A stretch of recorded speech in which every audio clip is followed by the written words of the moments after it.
கிறிஸ்துவில் பிரியமான பார்ப்புகள் போற்றும் பரிசுத்த ஆரோக்கிய அன்னையின் அன்பு செல்வங்களே, உங்கள் அனைவருக்கும் மகிழ்ச்சியான காலை வணக்கம். Good morning to you all. அன்னையின் சன்னிதானத்திலே கூடி ஜெபிக்கின்றோம். அன்னையினுடைய அருளாட்சியை நாம் அறிவோம். அவருடைய பரிந்துரையில் பயணிக்கின்றோம். அவருடைய பரிந்துரையிலும் உடனிருப்பிலும் பெற்ற நன்மைகள் ஏராளம். நாம் இங்கு இருப்பதே அன்னையினுடைய அன்பின் அரவணைப்பு தான். முதலாவது வாசகத்தில் கடவுள் நம்மை அழைத்திருக்கின்றார். அழைக்கப்பட்டவர்களோடு உடன்படிக்கை செய்துள்ளார். அந்த உடன்படிக்கை நித்தியத்துக்கும் உரியது. கடவுள் நம்மையும் திருமுழுக்கு வழியாக பரிசுத்தப்படுத்தி பக்குவப்படுத்தி பாதுகாக்க வல்லவராய் தன்னுடைய பிள்ளையாக ஏற்றுக்கொண்டார். நம்மை படைத்தார், நம்மை பரிசுத்தப்படுத்தி அந்த திருமுழுக்கு என்ற உடன்படிக்கை வழியாக நம்மை தன்னுடைய பிள்ளையாக ஏற்றுக்கொண்டார். நாம் அறிவோம். அப்படி என்ன அந்த உடன்படிக்கையின் மேன்மை? இன்றைய யதார்த்த உலகத்தை பார்க்கின்ற போது ஒரு சில நிகழ்வுகளை உங்கள் கண்முன் நிறுத்த விரும்புகின்றேன். பல நூறு மாணவர்கள் படிக்கின்ற ஒரு மேல்நிலை பள்ளிக்கு சிறப்பு அழைப்பாளராக அழைக்கப்பட்டேன். சென்றேன், பார்த்தேன். கருத்துரைகள் வழங்குகின்ற போது ஒரு கேள்வி கேட்டேன்.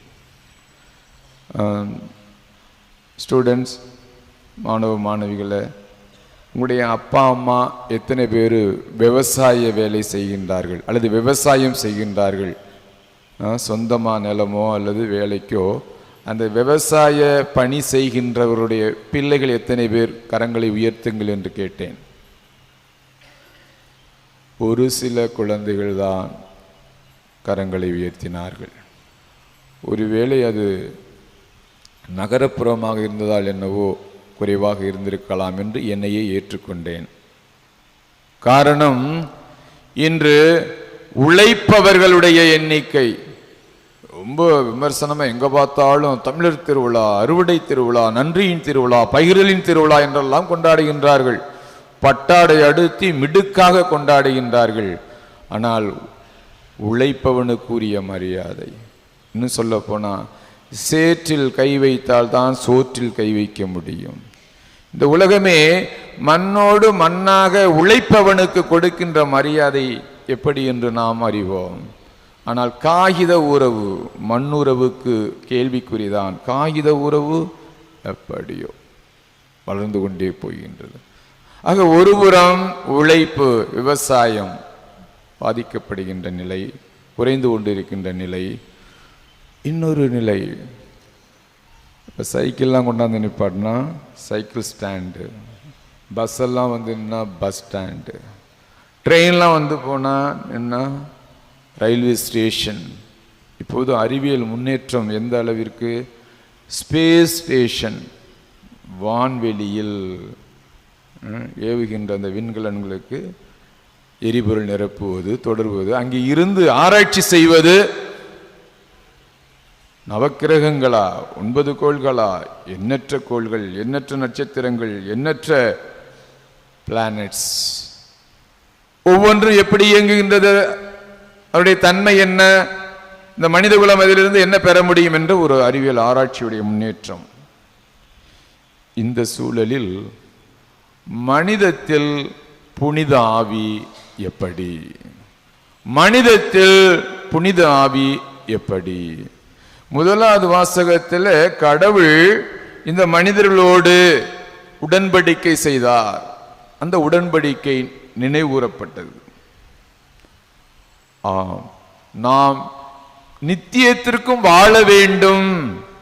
பாவத்தினால் பெற்ற அந்த தண்டனை அல்லது இறப்பு அல்லது அழிவு என்பது வேண்டாம். அதிலிருந்து விடுதலை கொடுக்க வல்லவராய் இயேசு நமக்காக பாடுகள் பட்டு இறந்து உயிர்த்து வாழுகின்றார், நம்மையும் வாழ வைக்கின்றார்.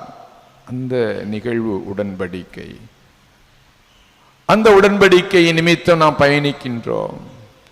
அதே நேரத்தில் நற்செய்தியில் பார்க்கின்ற போது நம்முடைய பாசத்திற்குரிய அருட்தந்தை சொன்னது போல, பெயல்செபூவை கொண்டு இவன் பேய்களை ஓட்டுகின்றான் என்று சொல்லி குதர்க்கமாக இயேசுடைய போதனைகளையும் சாதனைகளையும் அவருடைய புதுமைகளையும் ஏற்க மறுத்தார்கள்.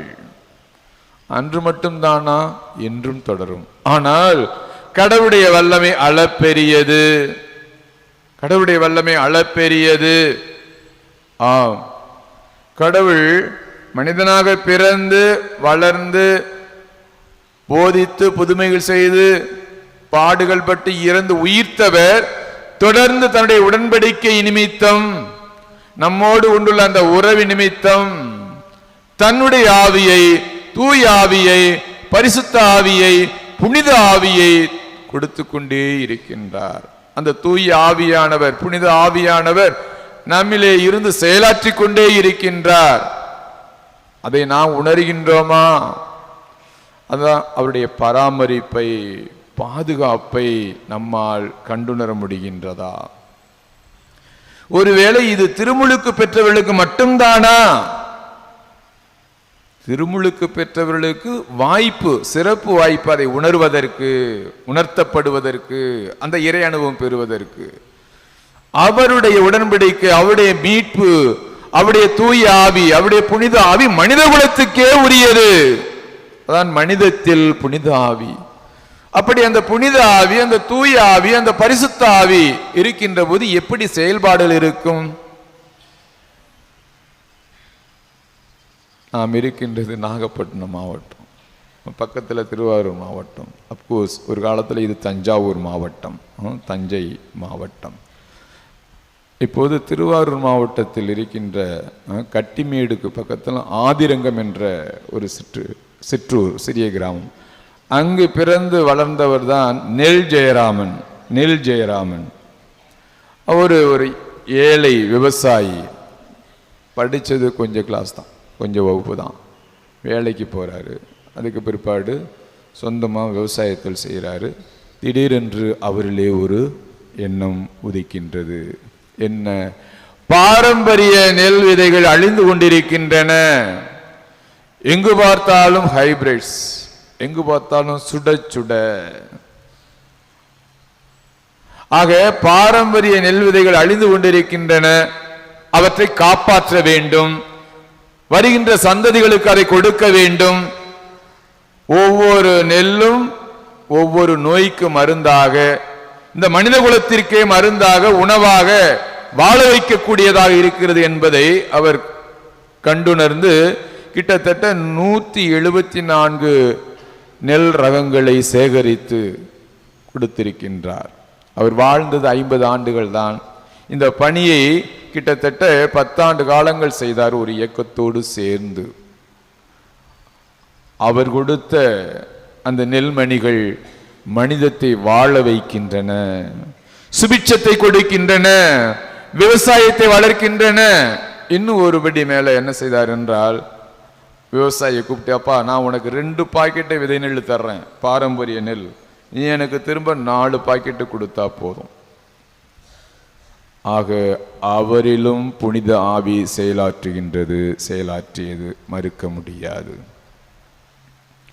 அதே போல சமீபத்தில் வாட்ஸ்அப் செய்தி, பாகிஸ்தான் இந்தியா என்றாலே ஒரு விதமான உணர்வுகள். அங்கு 19 வயது ஒரு இளம்பெண், அதற்கு ஹார்ட் ப்ராப்ளம், அங்கு மருத்துவம் செய்து பயனில்லை. இறுதியாக ஒரு முடிவெடுக்கின்றார்கள் இந்தியாவுக்கு வர, குறிப்பாக சென்னைக்கு வர. அப்படியாக அவருடைய தாயால் அந்த இளம்பெண் அழைத்து வரப்படுகின்றார். அவருடைய பெயர் ஆயிஷா. வந்து எம்ஜிஎம் இங்கே வந்து அந்த மருத்துவமனைக்கு செல்லுகின்றார்கள். அப்போது மருத்துவர்கள் சொல்லுகின்றார்கள், இவருக்கு மாற்று இதயம் வேண்டும், பொருத்தப்பட்டால் பிழைப்பார் என்று. அங்கே கிருஷ்ணமூர்த்தி என்ற 69 வயது பெரியவர் முன் வருகின்றார். அவருக்கு உடல்நிலை ரொம்ப மோசம், ஆனாலும் அவர் தியாகம் செய்கின்றார். அவருடைய இருதயத்தை எடுத்து அந்த ஆயிஷா இளம்பெண்ணுக்கு பொருத்துகின்றார்கள், உயிர் பிழைத்துக் கொள்கின்றார். இங்கும் கூட புனித ஆவியின் செயல்பாடுதான். ஆக கடவுள் இயேசு மனிதத்தை செழிக்க வைப்பவர், வாழ வைப்பவர். ஆம், எங்கெல்லாம் மனிதநேயம் செழிக்கின்றதோ, எங்கெல்லாம் மனித விழுமியங்கள், கடவுளுடைய விழுமியங்கள், கடவுளுடைய பண்புகள் வெளிப்படுகின்றதோ அங்கெல்லாம் இறை பிரசன்னம், தூய ஆவியானுடைய செயல்பாடு. நம்முடைய தாயாம் திருச்சபை இப்படி சொல்லுகின்றது. வரங்களையும் கொடைகளையும் தூய ஆவியானவர் கொடுத்து கொண்டுதான் இருக்கின்றார். மக்களின் தேவைக்கு ஏற்ப, கால சூழலுக்கு ஏற்ப கொடுத்து கொண்டே இருக்கின்றார்.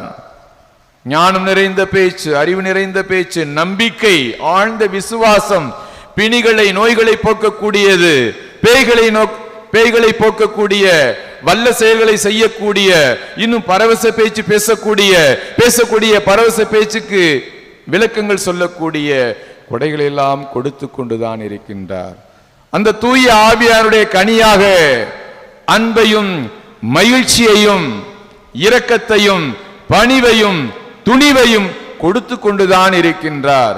இன்றைய நாளிலும் கூட நினைவு கூறப்படுகின்ற புனிதர்கள், புனித திமோத்தேயு, புனித தீத்து, அவர்களை பற்றி தாயாம் திருச்சபை முன்வைப்பது, ஒரு எதிர்ப்பான சூழலில் உயிர்த்த இயேசுவை ஏற்றுக்கொண்டவர்களுக்கு துன்பங்கள் துயரங்கள் நடந்த சூழலில் இவர்கள் துணிவோடு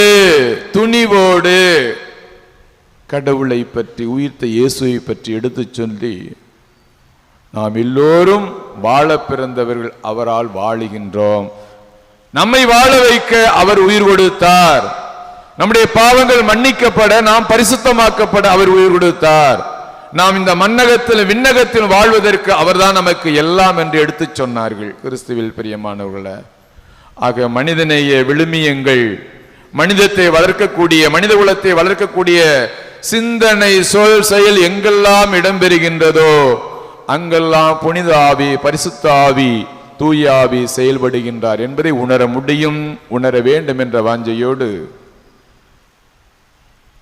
முதலில் நம்மில் அந்த தூய ஆவியானுடைய, புனித ஆவியானுடைய உடனிருப்பை, வழிநடத்துதலை, ஆலோசனையை, ஆசீர்வாதங்களை கண்டுணர்வோம். அதேபோல மற்றவர்களிலும் அந்த தூய ஆவியானவர், இந்த புனித ஆவியானவர் செயல்படுகின்ற விதத்தை புரிந்து கொள்ளுவோம், ஏற்றுக்கொள்ளுவோம். அப்படி ஒவ்வொருவரும் செய்கின்ற போது, எந்த மொழி பேசினால் என்ன, எந்த நாடாக இருந்தால் என்ன, எல்லோரும் கடவுளுடைய பிள்ளைகள். எல்லோருக்கும் கடவுளுடைய தாய், நமக்கும் தாயாக, பார்புகள் போற்றும் பரிசுத்த ஆரோக்கிய அன்னையாக இருந்து பரிந்து பேசி அருள் வரங்களை பெற்றுக் கொடுப்பதை கண்டுணர முடியும், கண்டுணர வேண்டும். தொடர்ந்து ஜெபிப்போம், ஜெயம் பெறுவோம். ஆமீன்.